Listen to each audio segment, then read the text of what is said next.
₹10 note ತೆಗೆದುಕೊಂಡು ಹಿಂದೆಗಡೆ ನೋಡಿದಾಗ ಆ ಬೆಲೆಯನ್ನ ಬರೋಬ್ಬರಿ 15 ಬೇರೆ ಬೇರೆ ಲ್ಯಾಂಗ್ವೇಜಸ್ನಲ್ಲಿ ಬರ್ದಿರೋದು ಕಾಣಿಸುತ್ತೆ ಅಲ್ವಾ? ಹೌದು, ಖಂಡಿತ.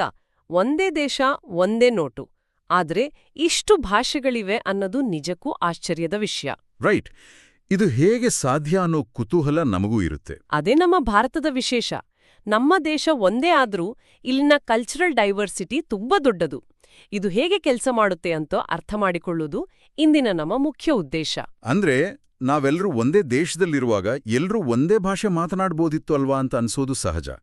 ಉತ್ತರ ಭಾರತದಿಂದ ದಕ್ಷಿಣ ಭಾರತಕ್ಕೆ ಬರುವಾಗ ಜನರ ಲ್ಯಾಂಗ್ವೇಜಸ್ ದಿಢೀರ್ನೆ ಯಾಕೆ ಬದಲಾಗುತ್ತೆ ಅಂತ ನಾನು ಯೋಚಿಸ್ತಾ ಇದ್ದೆ. ಅದಕ್ಕೆ ಮುಖ್ಯ ಕಾರಣ ಏನಂದ್ರೆ ನಮ್ಮ ದೇಶದ ದೊಡ್ಡ ಅಳತೆ. ನೂರಾರು ವರ್ಷಗಳ ಹಿಂದೆ ಈಗಿನ ಹಾಗೆ ಫೋನ್ ಅಥವಾ ಇಂಟರ್ನೆಟ್ ಖಂಡಿತ ಇರಲಿಲ್ಲ. ಓಹೋ, ಅಂದ್ರೆ ಜನ ತುಂಬಾ ದೂರ ದೂರ ಇದ್ರು. ಹೌದು, ದೂರ ದೂರದ ಪ್ರದೇಶಗಳಲ್ಲಿ ವಾಸಿಸುವ ಜನ ತಮ್ಮ ತಮ್ಮ ಗುಂಪುಗಳಲ್ಲಿ ಬೇರೆ ಬೇರೆ ಲ್ಯಾಂಗ್ವೇಜಸ್ ಬೆಳೆಸ್ಕೊಂಡ್ರು. ಅದೇ ರೀತಿ ಅವರ ಉಡುಪು ಕೂಡ. ಅಂದ್ರೆ ಈ ಟ್ರೆಡಿಷನಲ್ ಕ್ಲೋದಿಂಗ್ ಕೂಡ ಬದಲಾಗತ್ತಲ್ವಾ?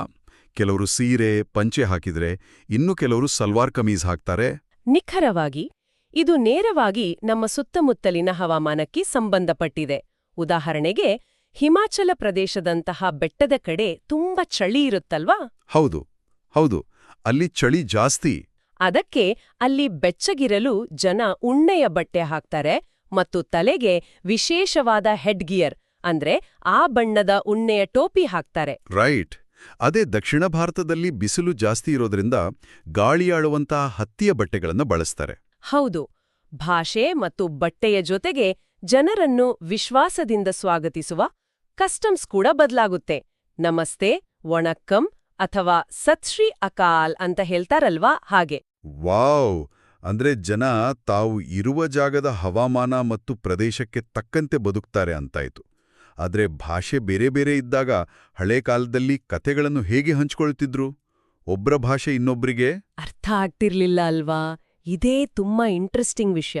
ಭಾಷೆ ಅರ್ಥ ಆಗದೇ ಇದ್ದಾಗ ಜನ ಕೇವಲ ಮಾತುಗಳಿಂದ ಅಲ್ಲ, ಕಲ್ಚರಲ್ ಎಕ್ಸ್‌ಪ್ರೆಷನ್ಸ್ ಮೂಲಕ ಕಥೆ ಹೇಳ್ತಾ ಇದ್ರು. ಅಂದ್ರೆ ಈ ನೃತ್ಯ ಮತ್ತು ಸಂಗೀತ ಬಳಸಿ ಕಥೆ ಹೇಳೋದು. ಹೌದು. ನಮ್ಮಲ್ಲಿ ಹಳೆಯದಾದ ಮತ್ತು ಸುಂದರವಾದ ಡ್ಯಾನ್ಸ್ ಫಾರ್ಮ್ಸ್ ಇವೆ ಅಲ್ವಾ? ಭರತನಾಟ್ಯ, ಕಥಕ್ ಅಥವಾ ಪಂಜಾಬ್ನ ಭಾಂಗ್ರಾ ಮತ್ತು ಗುಜರಾತ್ನ ಗರ್ಬಾದಂತಹ ಹುರುಪಿನ ನೃತ್ಯಗಳು. ಖಂಡಿತ. ಭರತನಾಟ್ಯದಲ್ಲಿ ಕಣ್ಣಿನ ನೋಟ ಮತ್ತು ಕೈಯ ಮುದ್ರೆಗಳ ಮೂಲಕವೇ ಇಡೀ ಕಥೆ ಹೇಳಬಹುದು. ಅದಕ್ಕೆ ಯಾವ ಭಾಷೆಯೂ ಬೇಕಾಗಿಲ್ಲ.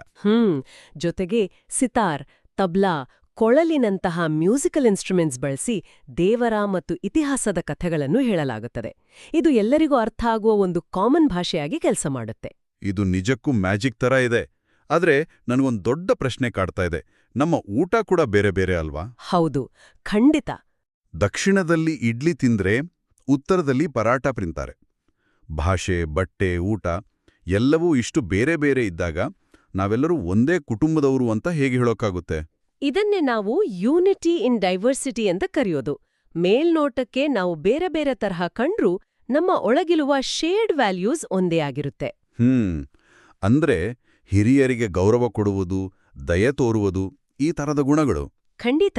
ಹಾಗೆ ದೀಪಾವಳಿ ದೀಪಗಳು, ಈದ್ ಬಿರಿಯಾನಿ ಅಥವಾ ಕ್ರಿಸ್ಮಸ್ ಕೇಕ್ ಅನ್ನು ಒಟ್ಟಿಗೆ ಆಚರಿಸುವಾಗ ಸಿಗುವ ಆ ಟುಗೆದರ್ನೆಸ್ ಇದೆಯಲ್ವಾ, ಅದು ಎಲ್ಲ ಕಡೆಯೂ ಒಂದೇ. ನನಗೆ ಇದು ಒಂದು ದೊಡ್ಡ ಬಣ್ಣ ಬಣ್ಣದ ಕೌದಿ, ಒಂದು ಪ್ಯಾಚ್ ವರ್ಕ್ ಕ್ವಿಲ್ಟ್ ತರ ಅನಿಸ್ತಾ ಇದೆ. ಬೇರೆ ಬೇರೆ ಬಟ್ಟೆಯ ತುಂಡುಗಳನ್ನು ಸೇರಿಸಿ ಹೊಲಿದ್ರೂ ಅದು ಎಷ್ಟೊಂದು ಗಟ್ಟಿಯಾಗಿರುತ್ತಲ್ವಾ? ತುಂಬಾ ಚೆನ್ನಾಗಿ ಹೇಳ್ದ್ರಿ. ಈ ಕೌದಿಯ ಹಾಗೆ ನಮ್ಮ ದೇಶ. ಜೊತೆಗೆ ರಾಜಸ್ಥಾನದ ಮರುಭೂಮಿಯಲ್ಲಾಗ್ಲಿ ಅಥವಾ ಕೇರಳದ ಹಿನ್ನೀರಿನಲ್ಲಾಗ್ಲಿ ನಮ್ಮ ರಾಷ್ಟ್ರಧ್ವಜವನ್ನು ನೋಡಿದಾಗ ಮೂಡುವ ನ್ಯಾಷನಲ್ ಐಡೆಂಟಿಟಿ ನಮ್ಮನ್ನು ಯಾವತ್ತೂ ಒಂದಾಗಿ ಇಡುತ್ತೆ. ಖಂಡಿತ. ಭಿನ್ನತೆ ಅನ್ನೋದು ನಮ್ಮನ್ನು ಬೇರೆ ಮಾಡಲ್ಲ, ನಮ್ಮ ದೇಶವನ್ನು ಇನ್ನಷ್ಟು ಸುಂದರವಾಗಿಸುತ್ತೆ ಅಂತ ಈ ಮಾತುಕತೆಯಿಂದ ಅರ್ಥ ಆಯ್ತು. ಹೌದು. ಇಂದಿನ ಈ ಡೀಪ್ ಡೈವ್ ಮುಗಿಸುವ ಮುನ್ನ ಒಂದು ಚಿಕ್ಕ ಯೋಚನೆಯನ್ನು ಬಿಟ್ಟು ಹೋಗೋಣ. ಹೇಳಿ. ನಾಳೆ ಶಾಲೆಯ ಮೈದಾನದಲ್ಲಿ ಗೆಳೆಯರೊಡನೆ ಆಡುವಾಗ ಆ ತರಗತಿ ಎಂಬ ಸುಂದರ ಕೌದಿಯಲ್ಲಿರುವ ವಿಭಿನ್ನ ಭಾಷೆ ಮತ್ತು ಸಂಪ್ರದಾಯದ ಬಣ್ಣಗಳನ್ನು ಗುರುತಿಸಲು ಸಾಧ್ಯವೇ ಅಂತ ಗಮನಿಸುವುದು ತುಂಬಾ ಆಸಕ್ತಿದಾಯಕವಾಗಿರುತ್ತೆ. ವಾವ್! ಎಂತಹ ಅದ್ಭುತವಾದ ಯೋಚನೆ! ನಮ್ಮದೇ ಊರಿನಲ್ಲಿ ನಮ್ಮ ಸುತ್ತಮುತ್ತನೇ ಎಷ್ಟು ಬೇರೆ ಬೇರೆ ಲ್ಯಾಂಗ್ವೇಜಸ್ ಮತ್ತು ಆಚರಣೆಗಳಿವೆ ಅಂತ ಹುಡುಕೋದು ಒಂದು ಒಳ್ಳೆ ಮೋಜಿನ ಆಟ ಆಗಬಹುದು. ಮುಂದಿನ ಬಾರಿ ಸಿಗೋಣ.